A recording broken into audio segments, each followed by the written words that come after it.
My Wanderlusting Self, episode number 66.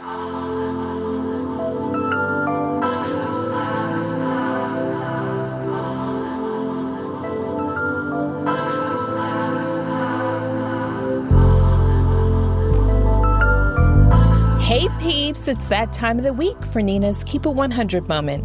No filters, judgment, or boundaries. I talk to you guys like I talk to my own peeps. I'm your host, Nina Babel, and you know I keep it 100. And in case you're wondering, keep it 100, it simply means that I keep it real and true. And today's WTF, and it's not what you think, it's my What the Friday episode. And I'm going to be talking about my recent wanderlust of a trip. I literally had been lusting, and I mean lusting in the true sense, this vacation location for 10 years. And there's a reason. It's not cheap. I'm not joking. I wandered where the Wi-Fi was weak. In fact, in some cases, no signal. You gotta be careful what you ask for, though. It was a reality check that, you know what? It wasn't a working vacation.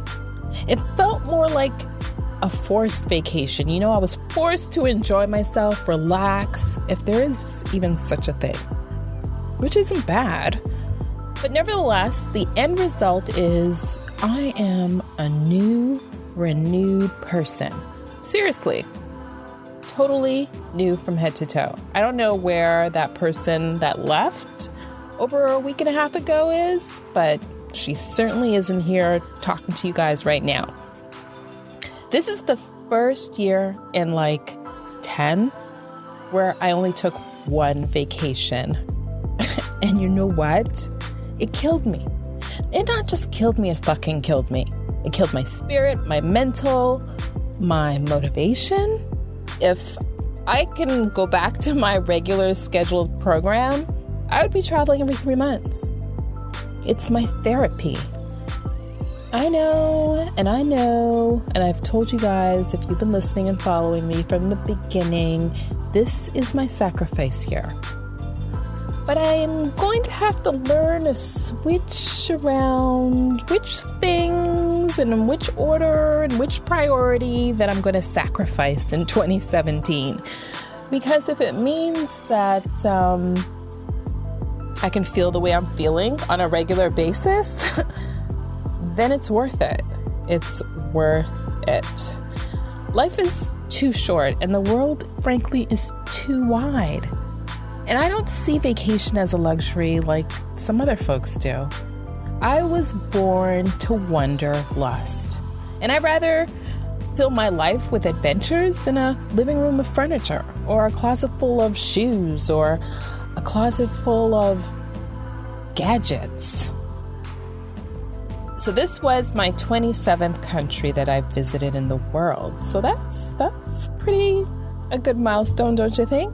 And it was the first time I was in the Middle East and even Islamic country.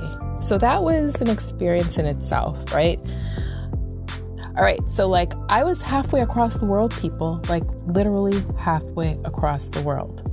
And I went to one of the most super gorgeous chain of like 1,100 islands, touted as the number 3 world's best island in the world, called Maldives. Go ahead, Google it. The pictures alone will make you melt. I got a serious crush on this place. But it's been on my bucket list, what I call my travel vision board. I told you guys a few minutes ago, 10 years. And it's known for its spectacular, pristine, soft sand beaches and lagoons scattered in the middle of nowhere. Like, just to give you an idea, it's literally in the middle of nowhere in the Indian Ocean and the Arabian Sea. And it's right smack dab on the equator. It's just a little speck in the middle of the ocean, believe it or not. And then I hung out in Dubai, and I got a taste of that city, which is over the top. So I had the best of both worlds, and I'm not that tired either, believe it or not. I've been kind of straddling 2 time zones and taking advantage of it, but I'll deal with that later. But furthermore, this trip was confirmation. I realized why in school that I had an affinity for geography. Like, it's all connected now. Unlike history class, I always mastered where things were located in the world. I memorized city names. It just came natural. I knew the names of the countries. I knew where they were situated. I knew what cultures they were. And it's with no effort. It was just easy. And I realize now more than ever how much I love the water. And the water loves me. It's my natural cure to everything. I just have to look at it and I'm cured. And going in the water, that to me is just so liberating. And I always look forward to that wherever I go in the world and, I do a beach vacation.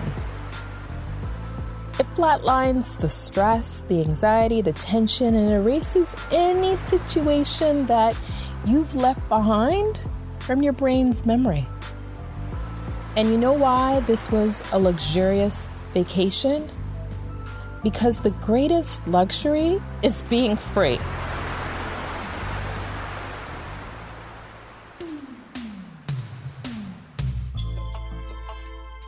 Don't go.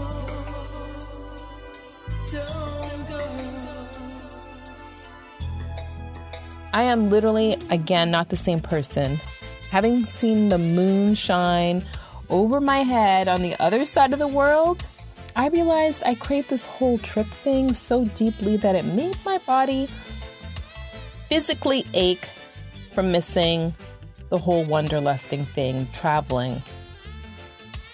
I realized it opened up my airways, my brain waves, blood vessels, chakras that have been lying dormant and confused, frankly, for the last 8 to 9 months.